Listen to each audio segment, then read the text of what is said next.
세계가 요동칠 때마다 이상하게도 한 나라가 반복해서 호출되었습니다. 바로 대한민국입니다. 분쟁 지역에 장비가 부족할 때, 사막 한가운데 전력이 끊겼을 때, 그때마다 한국은 조용히 그러나 정확하게 움직였습니다. 그런데 이번에는 상황이 다릅니다. 불길의 중심이 바로 호르무즈 해협입니다. 전 세계 원유의 약 20%가 지나가는 가장 핵심적인 통로. 지금 이곳이 사실상 마비됐습니다. 국제 유가는 급격히 치솟고 이란의 공격으로 선원들까지 부상을 입었습니다. 미국은 개입을 멈췄고 유럽 역시 대응을 보류했습니다. 현실적으로 방법이 없다. 그때 중동 전문가들의 의견이 하나로 모입니다. 이 사태는 장기화될 가능성이 높다. 그리고 이 위기를 풀 수 있는 나라는 단 하나. 대한민국. 왜 하필 한국일까요? 지금부터 그 이유를 하나씩 밝혀보겠습니다. 세계가 요동칠 때마다 특정 지역이 반복해서 뉴스의 중심에 등장합니다. 그 중에서도 지금 가장 뜨겁게 떠오른 곳이 바로 호르무즈 해협입니다. 지도에서 보면 이곳은 단순한 바닷길처럼 보일 수 있습니다. 하지만 실제로는 전 세계 에너지 흐름의 핵심 관문입니다. 페르시아만과 오만만을 연결하는 이 좁은 해협의 폭은 가장 좁은 구간 기준 약 33km에 불과합니다. 그런데 이 좁은 길을 통해 하루 평균 약 2천만 배럴 이상의 원유와 석유 제품이 이동합니다. 이 수치는 전 세계 석유 소비량의 약 20%에 해당합니다. 쉽게 말해 지구에서 사용하는 기름 5방울 중 1방울이 이 길을 통과한다고 봐도 과장이 아닙니다. 이처럼 중요한 통로가 흔들리기 시작하면 그 영향은 단순히 중동 지역에만 머물지 않습니다. 이미 국제 에너지 시장은 즉각 반응하고 있습니다. 국제 유가의 기준이 되는 브렌트유 가격은 지정학적 긴장이 고조될 때마다 배럴당 $10 이상 급등하는 모습을 반복해왔습니다. 과거에도 이 해협에서 긴장이 높아졌던 시기에는 단기간에 유가가 15% 이상 상승한 사례가 있었습니다. 문제는 이번 상황이 단순한 위협 수준을 넘어섰다는 점입니다. 일부 유조선이 공격을 받아 선원들이 부상을 입었다는 소식까지 전해지면서 선사와 보험사들이 움직이기 시작했습니다. 실제로 해상보험료는 분쟁 지역으로 분류되는 순간 수배 이상 상승합니다. 평시 대비 최대 5배에서 10배까지 오르는 경우도 드물지 않습니다. 이 비용은 결국 원유 가격에 반영되고 다시 소비자에게 전달됩니다. 이 말은 곧 우리가 체감하는 물가에도 직접적인 영향을 준다는 의미입니다. 기름값뿐 아니라 물류비 상승으로 인해 식료품, 공산품 가격까지 연쇄적으로 오르게 됩니다. 특히 에너지 수입 의존도가 높은 국가일수록 그 충격은 더욱 크게 나타납니다. 대한민국 역시 예외가 아닙니다. 한국은 전체 원유의 약 70% 이상을 중동 지역에서 수입하고 있으며 그중 상당량이 바로 이 호르무즈 해협을 통과합니다. 그렇다면 지금 이곳에서 벌어지고 있는 상황은 어느 정도 수준일까요? 단순히 긴장 상태라고 표현하기에는 부족합니다. 일부 구간에서는 사실상 항로 이용이 제한되거나 지연되고 있으며 군사적 충돌 가능성도 완전히 배제할 수 없는 상황입니다. 과거에도 유사한 긴장이 있었지만 이번처럼 장기화 가능성이 동시에 거론되는 경우는 많지 않았습니다. 더 주목해야 할 점은 주요 강대국들의 움직임입니다. 일반적으로 이런 상황이 발생하면 미국이나 유럽이 빠르게 개입해 해상 안전을 확보하려는 움직임을 보입니다. 하지만 이번에는 분위기가 다릅니다. 직접적인 개입을 주저하거나 상황을 관망하는 태도가 뚜렷하게 나타나고 있습니다. 이는 단순한 군사적 판단이 아니라 정치적, 경제적 부담이 복합적으로 작용한 결과로 볼 수 있습니다. 이처럼 중요한 해상 통로가 흔들리고 있음에도 불구하고 즉각적인 해결 주체가 보이지 않는 상황. 바로 이 지점에서 전 세계 전문가들이 공통적으로 언급하는 한 가지 사실이 있습니다. 이 위기는 단기간에 끝나지 않을 가능성이 높다는 점입니다. 해협이라는 지리적 특성상 대체 경로가 거의 존재하지 않기 때문에 문제가 발생하면 우회가 쉽지 않습니다. 일부 물량은 사우디아라비아의 동서 파이프라인이나 아랍에미리트의 송유시설을 통해 우회할 수 있지만 그 용량은 전체 수송량의 일부에 불과합니다. 실제로 우회 가능한 물량은 하루 약 600만 배럴 수준으로 전체 흐름을 대체하기에는 턱없이 부족합니다. 결국 이 말은 무엇을 의미할까요? 지금 이 상황은 단순한 지역 분쟁이 아니라 전 세계 경제의 흐름 자체를 흔들 수 있는 구조적인 문제라는 것입니다. 그리고 이런 구조적 위기에서는 단순한 군사력만으로 해결되지 않습니다. 기술, 외교, 그리고 신뢰가 동시에 작동해야만 합니다. 그래서 지금 중동 전문가들과 국제 에너지 시장 분석가들이 하나의 질문을 던지기 시작합니다. 과연 누가 이 복잡한 문제를 풀 수 있을 것인가? 그리고 놀랍게도 그 질문의 끝에서 반복해서 등장하는 이름이 있습니다.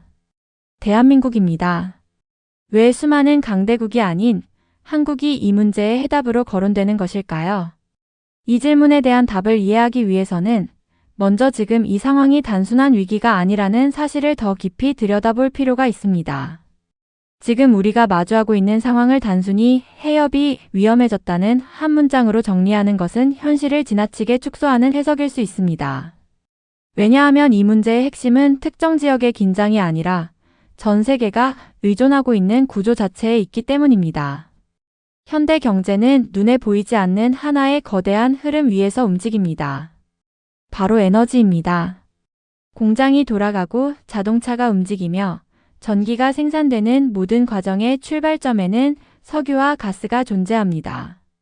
국제에너지기구 자료에 따르면 현재 전 세계 1차 에너지 소비에서 석유가 차지하는 비중은 약 30% 수준이며 운송 분야에서는 그 비율이 90% 이상까지 올라갑니다. 즉, 석유 공급이 흔들린다는 것은 단순히 기름값이 오르는 문제가 아니라 경제 활동의 기반 자체가 불안정해진다는 의미입니다. 이제 다시 호르무즈 해협으로 시선을 돌려보겠습니다. 이곳을 통과하는 하루 약 2천만 배럴의 원유는 단순한 숫자가 아닙니다. 이 물량은 한국, 일본, 중국과 같은 아시아 주요 국가들이 사용하는 원유의 상당 부분을 차지합니다. 특히 아시아 지역은 호르무즈 해협 의존도가 매우 높은 구조를 가지고 있습니다. 일본의 경우 원유 수입의 약 90% 이상이 중동에서 들어오고 있으며 한국 역시 약 70% 이상이 이 지역에 의존하고 있습니다. 이 구조에서 단 한 가지 문제가 발생하면 그 영향은 연쇄적으로 확산됩니다. 먼저 해상 운송이 지연되기 시작합니다. 유조선이 안전 문제로 항해를 늦추거나 우회하게 되면 공급 일정이 틀어집니다. 이때 발생하는 지연은 평균적으로 며칠에서 길게는 몇 주까지 이어질 수 있습니다. 실제로 과거 유사한 사례에서는 주요 항로의 혼잡으로 인해 운송시간이 20% 이상 증가한 기록도 있습니다.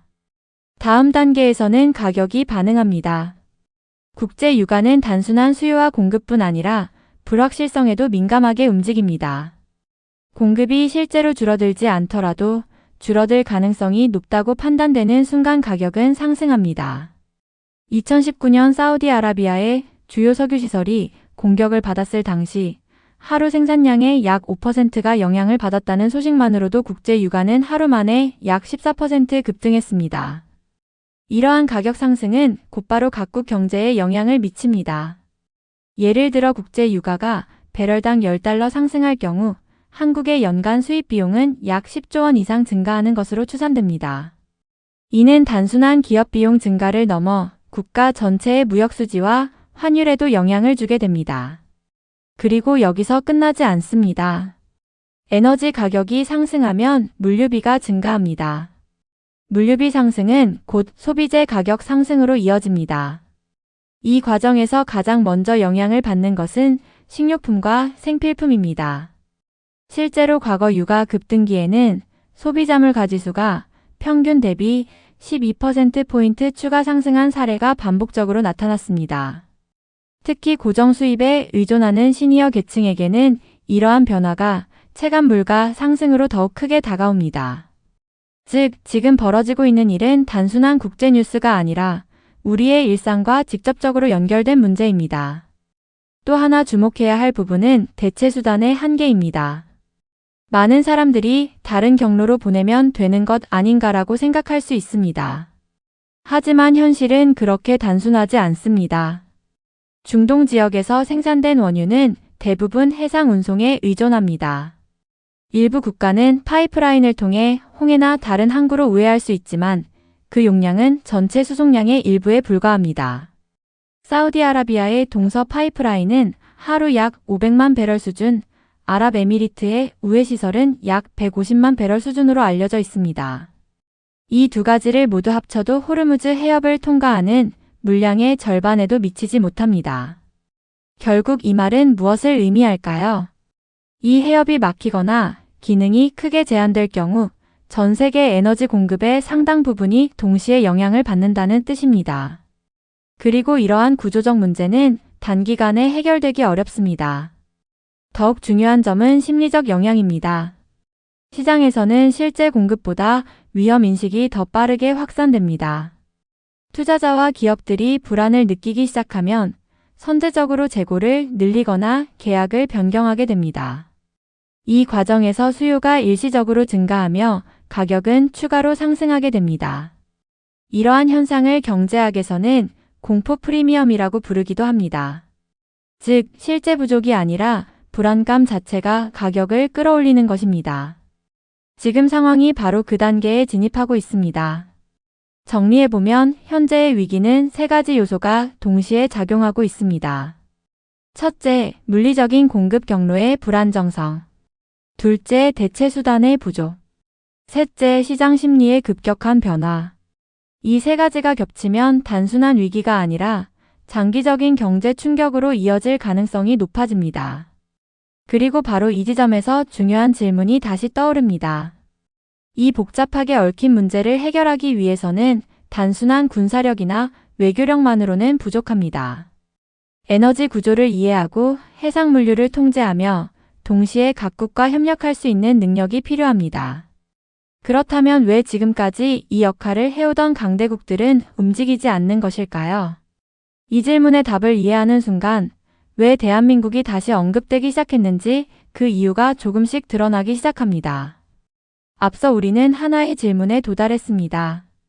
이 정도 규모의 위기라면 당연히 세계를 주도하는 국가들이 먼저 움직여야 하는 것 아닌가. 그런데 현실은 예상과 다르게 흘러가고 있습니다. 가장 먼저 떠오르는 나라는 역시 미국입니다. 미국은 오랫동안 중동 지역의 안보를 사실상 관리해온 국가입니다. 1990년대 걸프전 이후 페르시아만 일대에는 항상 미 해군 전력이 배치되어 있었고 특히 제호함대는 바레인을 거점으로 이 지역 해상 질서를 유지해왔습니다. 하루에도 수십 척의 군함과 항공 전력이 순찰을 수행하며 주요 해상로의 안전을 확보해왔습니다. 하지만 최근 몇 년 사이 미국의 전략은 분명하게 변화하고 있습니다. 핵심은 중동에서의 부담 축소입니다. 미국은 현재 군사 전략의 중심을 인도태평양 지역으로 이동시키고 있습니다.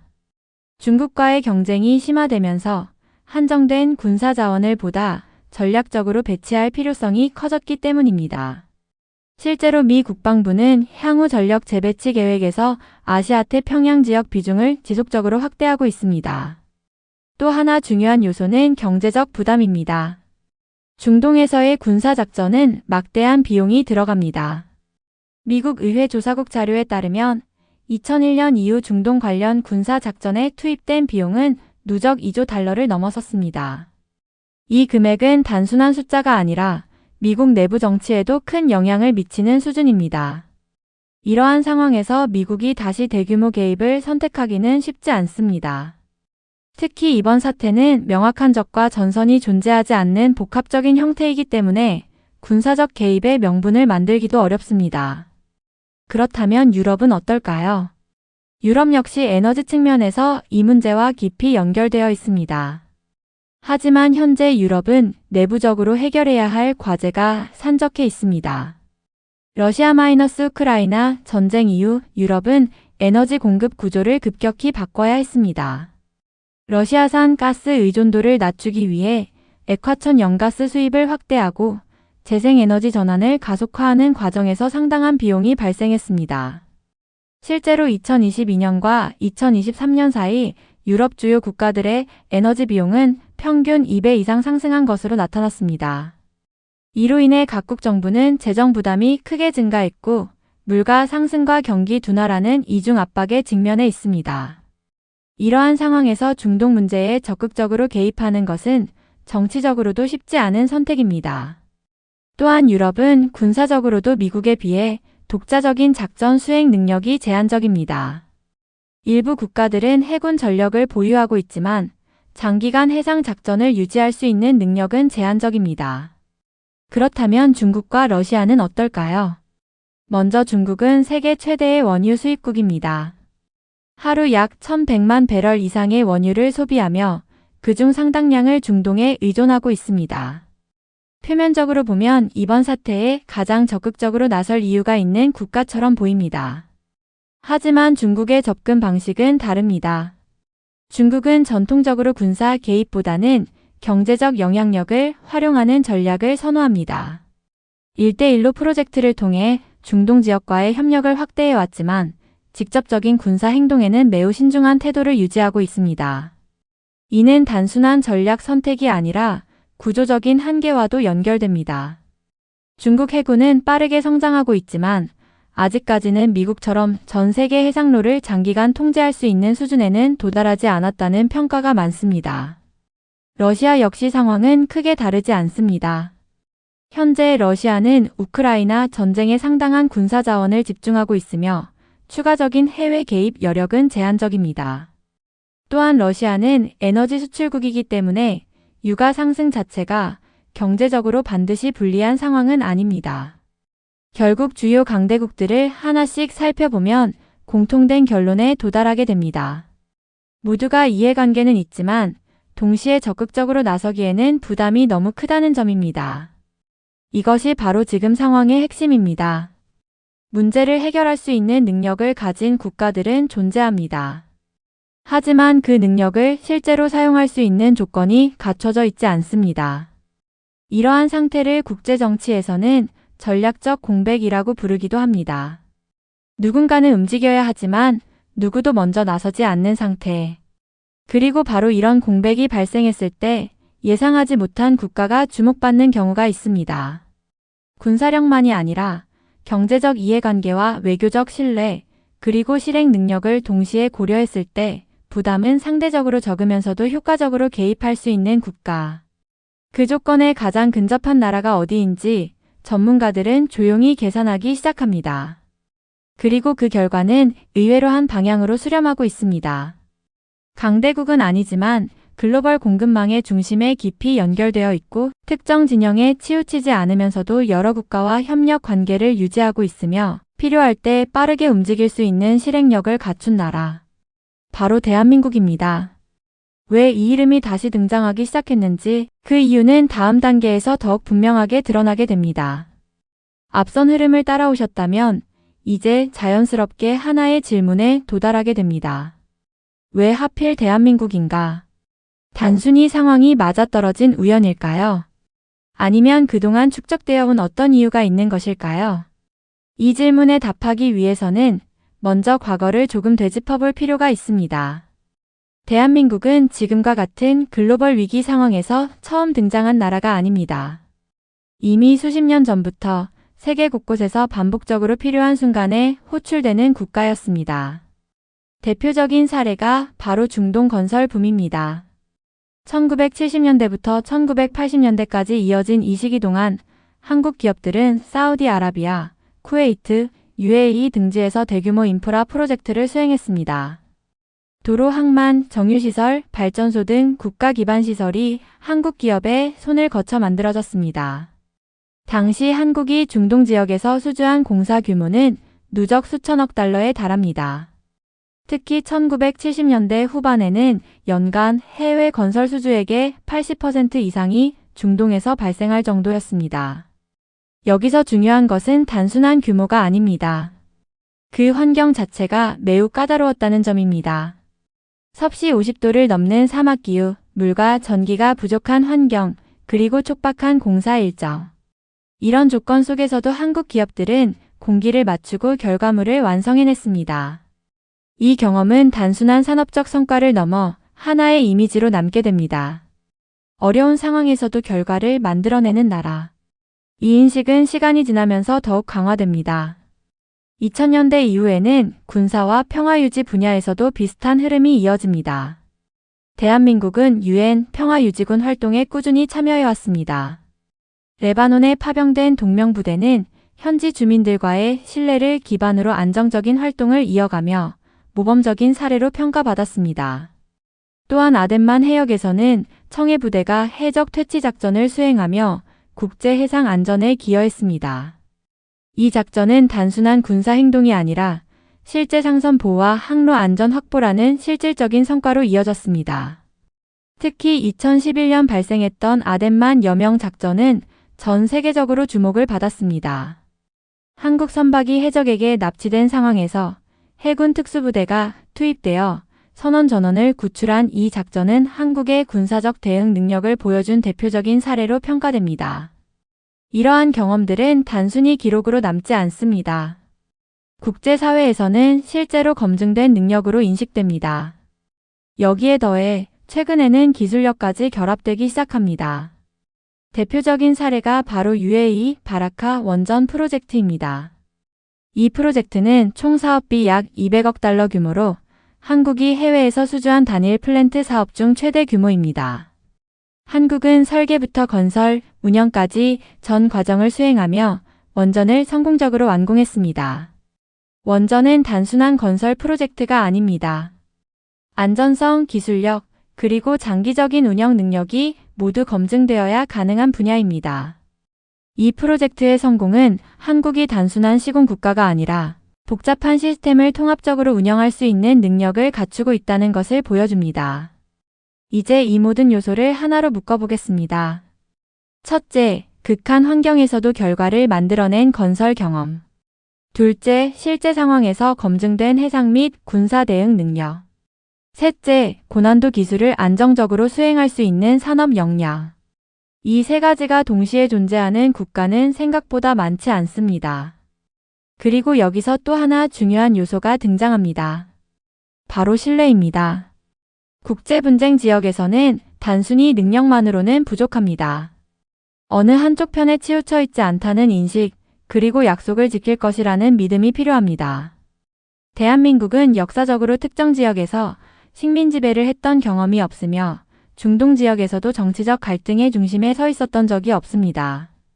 이 점은 오히려 강점으로 작용합니다. 실제로 중동 국가들과 한국은 비교적 안정적인 외교 관계를 유지해왔으며 에너지와 건설, 방산 등 다양한 분야에서 협력을 이어오고 있습니다. 또한 한국은 세계 10위권 경제 규모를 가진 국가로서 충분한 산업 기반과 재정 능력을 갖추고 있습니다. 2023년 기준 대한민국의 명목 GDP는 약 1조 7천억 달러 수준으로 글로벌 공급망에서 중요한 역할을 담당하고 있습니다. 이 모든 조건을 종합해보면 하나의 결론에 도달하게 됩니다. 대한민국은 단순히 가능한 나라가 아니라 현실적으로 움직일 수 있는 조건을 갖춘 나라라는 점입니다. 그래서 위기가 발생할 때마다 반복해서 언급되는 것입니다. 누군가는 말합니다. 한국은 강대국이 아니라고. 맞는 말입니다. 하지만 지금과 같은 상황에서는 강대국이기 때문에 움직이지 못하는 경우도 존재합니다. 오히려 그 사이에서 유연하게 움직일 수 있는 국가가 필요합니다. 그리고 지금 그 역할을 수행할 수 있는 후보로 대한민국이 다시 떠오르고 있습니다. 이제 남은 질문은 하나입니다. 그렇다면 한국은 이 문제와 얼마나 깊이 연결되어 있는가? 다음 단계에서 그 연결고리가 더욱 구체적으로 드러나게 됩니다. 이제 질문을 조금 더 구체적으로 바꿔보겠습니다. 대한민국은 왜 이 문제에 관심을 가져야 하는가? 앞선 단계에서 우리는 한국이 할 수 있는 나라라는 점을 확인했습니다. 하지만 그것만으로는 충분하지 않습니다. 실제로 움직이기 위해서는 더 중요한 조건이 필요합니다. 바로 이해관계입니다. 대한민국은 에너지 자원이 거의 없는 국가입니다. 국내에서 생산되는 원유는 전체 소비량의 1%에도 미치지 못하며 사실상 대부분을 해외에서 수입에 의존하고 있습니다. 그렇다면 그 수입은 어디에서 오는 걸까요? 통계에 따르면 한국이 수입하는 원유의 약 70% 이상이 중동 지역에서 들어옵니다. 사우디아라비아, 쿠웨이트, 아랍에미리트, 이라크 등이 주요 공급국입니다. 그리고 이 원유의 대부분이 통과하는 길이 바로 호르무즈 해협입니다. 조금 더 구체적으로 살펴보면 한국은 하루 평균 약 250만 배럴 내외의 원유를 수입합니다. 이 중 상당량이 호르무즈 해협을 거쳐 들어옵니다. 즉, 이 해협에서 문제가 발생하면 단순히 일부 물량이 줄어드는 것이 아니라 국가 전체 에너지 공급 구조가 흔들릴 수 있다는 의미입니다. 이 문제는 단순히 기름이 부족해진다는 수준에서 끝나지 않습니다. 대한민국의 산업 구조를 보면 그 영향이 얼마나 광범위한지 알 수 있습니다. 한국은 제조업 비중이 높은 국가입니다. 반도체, 자동차, 조선, 철강, 화학산업이 경제를 이끌고 있습니다. 이 산업들은 모두 대량의 에너지를 필요로 합니다. 예를 들어 석유화학 산업의 경우 원유는 단순한 연료가 아니라 원료입니다. 플라스틱, 합성섬유, 각종 화학 제품이 모두 석유에서 출발합니다. 따라서 원유 가격이 상승하면 생산 비용이 직접적으로 증가하게 됩니다. 또한 물류 역시 큰 영향을 받습니다. 한국은 수출 중심 경제 구조를 가지고 있습니다. 전체 GDP 대비 수출 비중은 약 40% 수준으로 세계적으로도 높은 편에 속합니다. 이 말은 곧 물류 비용이 상승하면 기업 경쟁력이 약화된다는 의미입니다. 국제 유가가 상승하면 해상 운임도 함께 오르게 됩니다.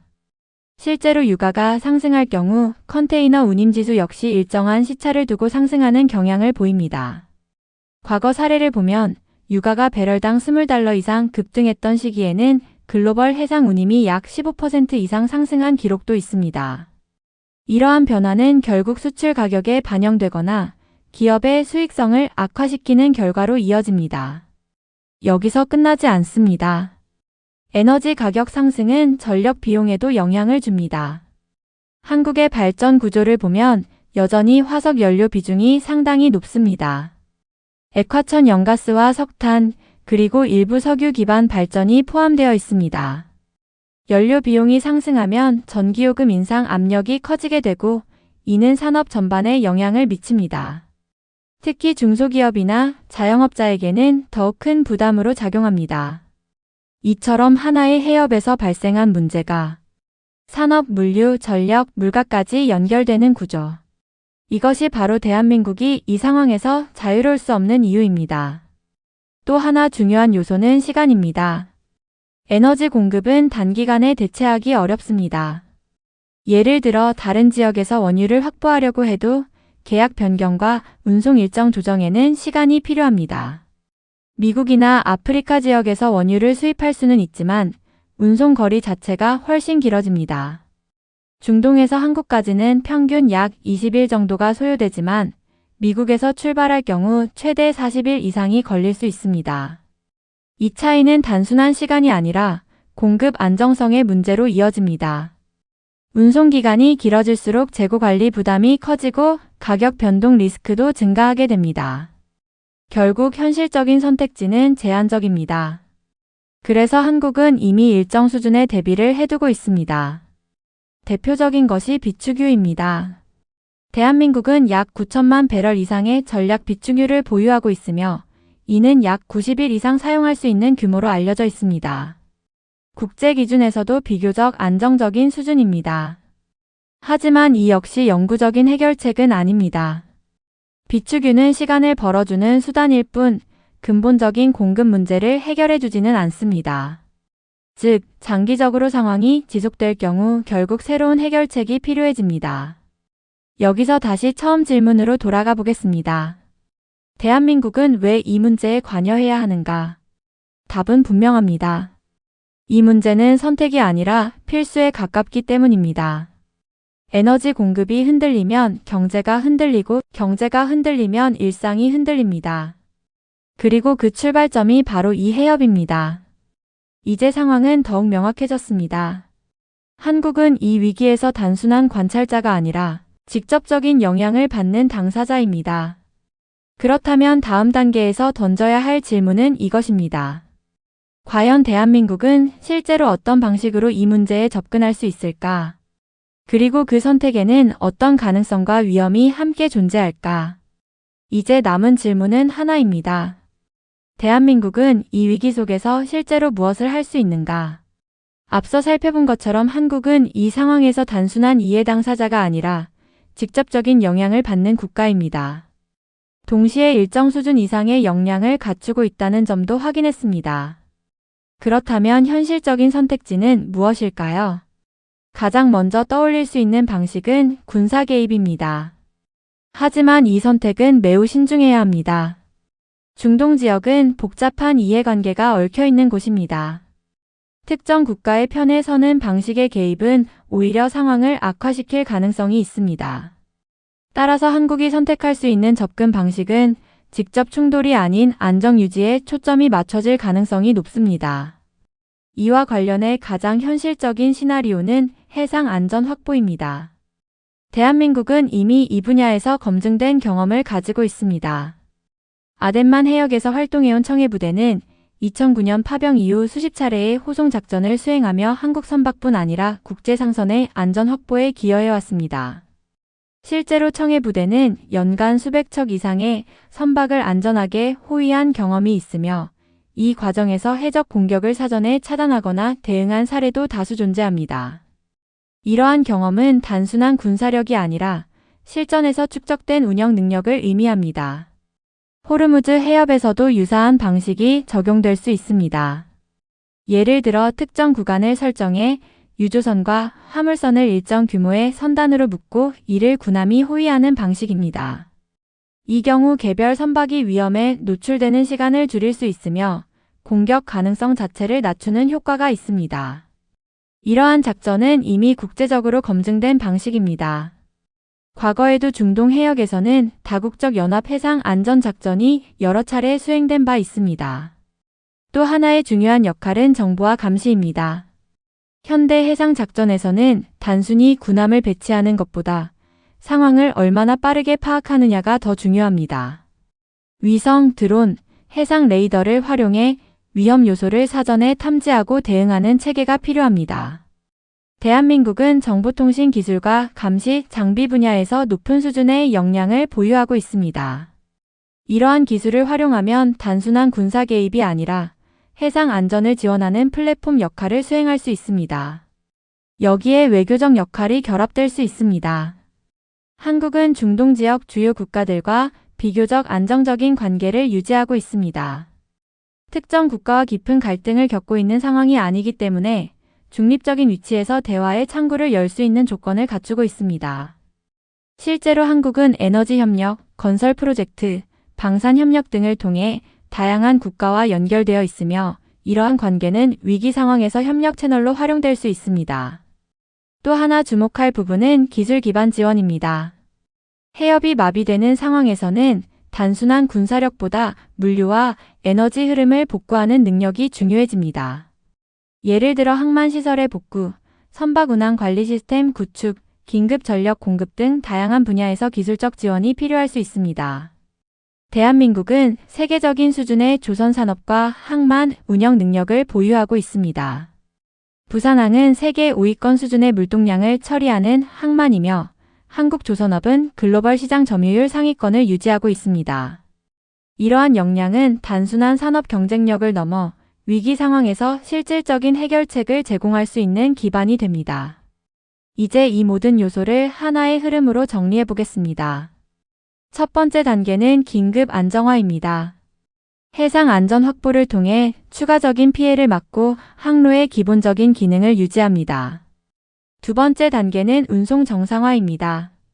호송 작전과 정보 체계를 통해 선박 운항을 점진적으로 회복시킵니다.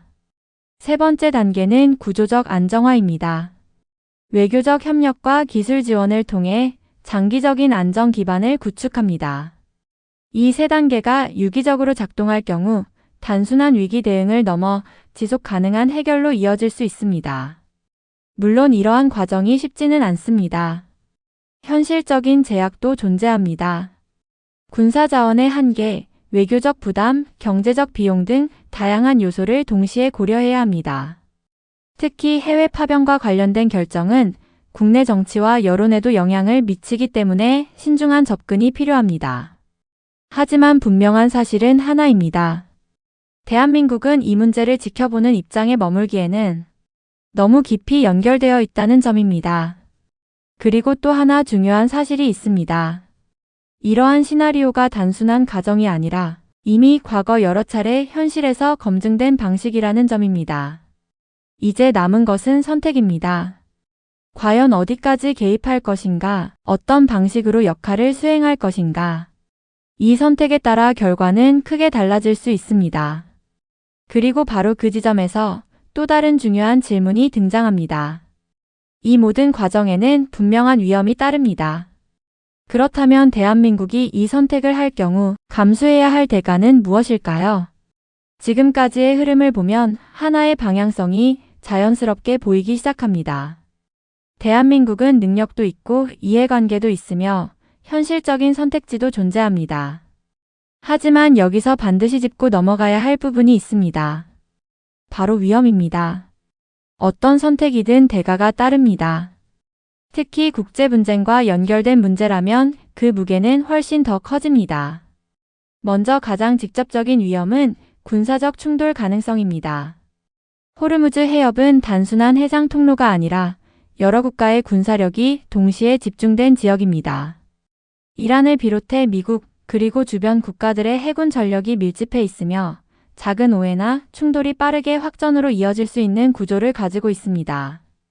실제로 과거 사례를 보면 그 위험성이 얼마나 현실적인지 알 수 있습니다. 2019년 호르무즈 해협 인근에서 유조선 피격 사건이 발생했을 당시 국제 유가는 단 하루 만에 약 4% 이상 상승했습니다. 단순한 사건 하나가 시장 전체를 흔들 수 있다는 의미입니다. 만약 이와 유사한 상황에서 한국이 직접적인 작전에 참여하게 된다면 우발적인 충돌 가능성을 완전히 배제할 수 없습니다. 군함과 군함이 마주하는 환경에서는 작은 판단 실수 하나가 큰 사건으로 이어질 수 있습니다. 두 번째는 경제적 부담입니다. 해외 파병과 해상 작전에는 상당한 비용이 들어갑니다. 군함 한 척을 장기간 운용하는 데에는 연간 수천억 원 규모의 비용이 발생하는 것으로 알려져 있습니다. 여기에 인력, 장비 유지, 보급 비용까지 포함하면 부담은 더욱 커집니다. 또한 위험지역으로 분류될 경우 민간 영역에서도 비용이 증가합니다. 해상 보험료 상승, 운송비 증가, 에너지 수입 가격 상승 등 다양한 요소가 동시에 작용하게 됩니다. 예를 들어 전쟁 위험지역으로 지정될 경우 유조선 보험료는 평시 대비 최대 10배 이상 상승하기도 합니다. 이 비용은 결국 수입 가격에 반영되고 국내 물가 상승으로 이어지게 됩니다. 세 번째는 외교적 부담입니다. 중동 지역은 단순한 두 국가의 대립 구조가 아닙니다. 여러 국가와 종교, 정치적 이해관계가 복잡하게 얽혀 있습니다. 이러한 상황에서 특정 행동을 취할 경우 의도와 다르게 해석될 가능성이 존재합니다. 중립적인 역할을 유지하려 해도 어느 한쪽에서는 불리하게 받아들일 수 있습니다. 특히 에너지 협력 관계가 중요한 국가들과의 균형을 유지하는 것은 매우 어려운 과제입니다. 한쪽과의 관계가 강화되면 다른 쪽과의 관계가 약화될 수 있기 때문입니다. 이러한 이유로 일부 전문가들은 신중한 접근을 강조합니다. 굳이 위험을 감수할 필요가 있는가? 경제적 부담을 고려하면 개입은 오히려 손해가 아닐까? 이와 같은 반대 의견도 충분히 설득력을 가지고 있습니다. 하지만 여기서 다시 한번 현실을 냉정하게 바라볼 필요가 있습니다. 과연 아무것도 하지 않는 것이 정말 더 안전한 선택일까요? 앞서 살펴본 것처럼 대한민국은 이미 이 문제와 깊이 연결되어 있습니다. 에너지 수입 구조, 산업 기반, 물류 시스템 모두가 이 해협과 직접적으로 이어져 있습니다. 만약 상황이 장기화될 경우 개입하지 않더라도 경제적 피해는 피하기 어렵습니다. 예를 들어 국제 유가가 배럴당 20달러 상승할 경우 한국 경제에 미치는 부담은 단순 계산으로도 연간 수십조 원 규모에 이를 수 있습니다. 이는 단순한 비용 증가를 넘어 기업 투자 위축과 소비 감소로 이어질 가능성이 있습니다. 또한 공급 불안이 지속되면 기업들은 생산 계획을 조정해야 하고 이는 고용에도 영향을 미칠 수 있습니다. 즉, 아무것도 하지 않는 선택 역시 결코 비용이 없는 선택이 아니라는 점입니다. 여기서 중요한 것은 위험의 크기가 아니라 위험의 성격입니다. 능동적으로 선택한 위험은 통제할 수 있는 여지가 있습니다. 하지만 외부 요인에 의해 발생하는 위험은 대응할 수 있는 범위가 제한됩니다. 대한민국이 어떤 방식으로든 역할을 수행하게 된다면 그 과정에서 일정 수준의 리스크는 감수해야 합니다. 하지만 동시에 그 리스크를 관리하고 상황을 유리한 방향으로 이끌 수 있는 가능성도 함께 존재합니다. 결국 선택의 문제입니다. 위험을 피하기 위해 아무것도 하지 않을 것인가? 아니면 일정한 부담을 감수하더라도 상황을 통제하려 할 것인가? 이 질문에 대한 답은 단순하지 않습니다. 하지만 한 가지 분명한 사실은 있습니다. 지금 이 위기는 더 이상 먼 이야기가 아니라는 점입니다.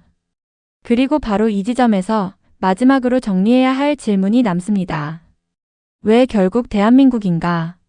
이 질문에 대한 답은 단순한 분석을 넘어 지금까지의 모든 흐름을 하나로 연결하면서 드러나게 됩니다. 이제 마지막 질문에 도달했습니다. 왜 결국 대한민국인가? 지금까지 우리는 하나의 흐름을 따라왔습니다. 단순한 해협의 문제가 아니라 전 세계 에너지 구조와 연결된 위기라는 점. 그리고 그 위기 앞에서 강대국들조차 쉽게 움직이지 못하는 현실. 그 사이에서 대한민국이라는 이름이 반복해서 등장하기 시작했습니다. 이제 그 이유를 정리해 볼 차례입니다. 첫 번째 이유는 위치가 아니라 구조입니다. 대한민국은 지정학적으로 중동과 가까운 나라는 아닙니다. 하지만 경제 구조를 보면 이야기가 완전히 달라집니다. 한국은 세계 10위권 수준의 무역 국가이며 전체 무역 규모는 연간 약 1조 달러를 넘습니다. 그중 상당 부분이 해상 운송에 의존하고 있습니다. 특히 에너지 분야에서는 중동 의존도가 매우 높습니다. 앞서 살펴본 것처럼 원유 수입의 약 70% 이상이 이 지역에서 들어옵니다. 이 말은 단순합니다. 이 해협의 안정이 곧 한국 경제의 안정과 직결된다는 뜻입니다. 두 번째 이유는 능력의 조합입니다. 국제사회에서 특정 역할을 수행하기 위해서는 한 가지 요소만으로는 부족합니다. 군사력, 경제력, 기술력, 외교력이 동시에 작동해야 합니다. 대한민국은 이 네 가지 요소를 균형 있게 갖춘 몇 안 되는 국가 중 하나입니다. 군사력 측면에서는 세계 상위권 수준의 해군 전력을 보유하고 있으며 경제적으로는 안정적인 산업 기반을 가지고 있습니다. 기술력 역시 중요한 요소입니다. 한국은 반도체, 조선, 정보통신 등 다양한 분야에서 세계적인 경쟁력을 확보하고 있습니다. 예를 들어 조선 산업의 경우 글로벌 시장 점유율 상위권을 유지하고 있으며 고부 가가치 선박 분야에서는 지속적으로 경쟁력을 강화하고 있습니다. 이러한 역량은 단순한 산업 경쟁력을 넘어 해상 물류와 에너지 운송과도 직접적으로 연결됩니다. 외교적으로도 비교적 유연한 위치에 있습니다. 특정 진영에 완전히 종속되지 않으면서도 주요 국가들과 협력 관계를 유지하고 있다는 점은 위기 상황에서 중요한 자산으로 작용합니다. 세 번째 이유는 경험입니다. 대한민국은 이미 여러 차례 유사한 상황을 겪으며 대응 능력을 축적해왔습니다. 중동 건설붐, 해상 안전작전, 해외 인프라 프로젝트 등 다양한 경험이 쌓여 있습니다. 이러한 경험은 단순한 이력이 아니라 실제 상황에서 검증된 데이터와 같습니다.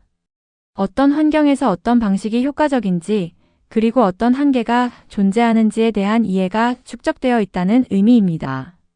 네 번째 이유는 속도입니다.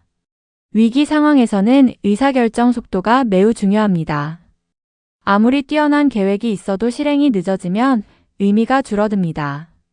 대한민국은 비교적 빠른 의사결정과 실행이 가능한 구조를 가지고 있습니다. 산업 현장에서 축적된 빠른 대응 문화는 국가 단위의 위기 대응에서도 중요한 역할을 합니다. 실제로 과거 여러 해외 프로젝트에서 한국은 짧은 시간 안에 인력과 장비를 투입해 문제를 해결한 사례가 반복적으로 존재합니다. 이제 이 네 가지 요소를 하나로 연결해 보겠습니다. 구조적으로 연결되어 있고 능력을 갖추고 있으며 경험이 축적되어 있고 빠르게 움직일 수 있는 국가. 이 조건을 동시에 만족하는 나라는 많지 않습니다. 그래서 대한민국이 거론되는 것입니다. 하지만 여기서 중요한 점이 하나 더 있습니다. 대한민국이 반드시 나서야 한다는 의미는 아닙니다. 그리고 모든 문제를 해결할 수 있다는 뜻도 아닙니다. 다만 분명한 사실은 있습니다. 이 위기에서 대한민국은 더 이상 관찰자로 남기 어려운 위치에 있다는 점입니다. 에너지 공급망, 산업구조, 글로벌 물류까지 모든 요소가 이 문제와 연결되어 있기 때문입니다. 그리고 바로 그렇기 때문에 선택의 순간이 다가오고 있습니다. 움직일 것인가 아니면 지켜볼 것인가.